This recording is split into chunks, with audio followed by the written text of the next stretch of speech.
Thank you, Mr. Moderator. Trade and investment policy, if designed right, can contribute immensely to sustainable development, but seems to have lost its way in the multilateral trading system. The current turbulence and uncertainty is impacting all countries, but developing countries and LDCs remain much more vulnerable.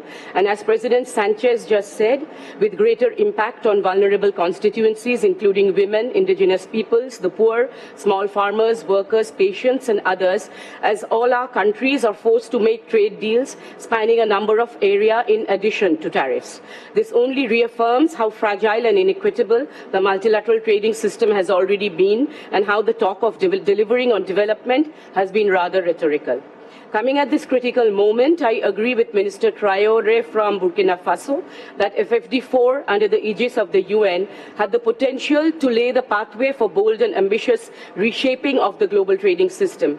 Unfortunately, in spite of a promising start, the negotiations saw a gradual weakening of ambition and the inability to deliver much concrete actions on some critical areas, some of which I really want to highlight. First, environmental-related trade measures, especially unilateral ones, are unfair, especially when not underpinned by the principle of CBDR.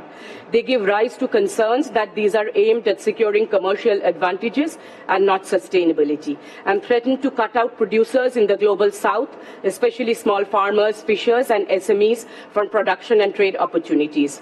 The FFD4 outcome document provides for discussion but does not address the issue adequately, as there are no actions planned after such a discussion. The second area where we had much expectation is with regard to the investor-state dispute settlement mechanism.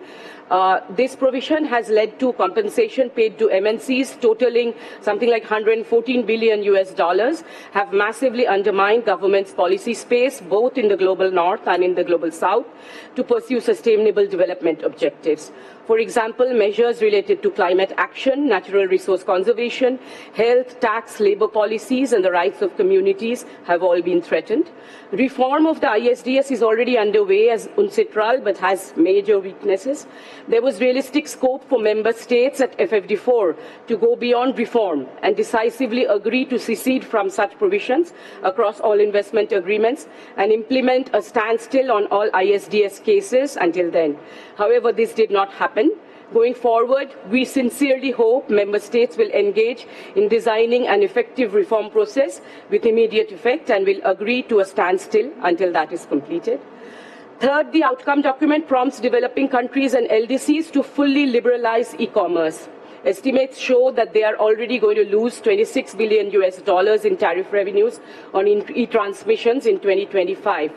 Moreover, digital policy making is a critical area for them, and trade policy must preserve future national policy space, as Minister Feta from Morocco already pointed out, in particular for retaining ownership and control over national data, which is key raw material for future development, for nationally suited and beneficial digital industrialization policies, for addressing digital infrastructure development and digital divide, and the right to regulate activities of global digital corporations, including the right to tax them.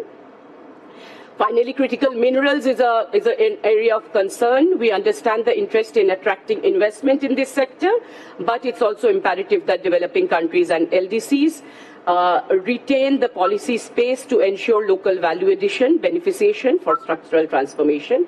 So they must have full policy flexibility over their trade and investment policies. So let me end by saying the FFD4 outcome document has fallen short on delivering on an ambitious trade agenda. We had hoped for more specific tools, but we do hope future actions will fill this deficit. We as civil society look forward to play our legitimate participatory role and to engaging actively with all of you on this area. Thank you so much.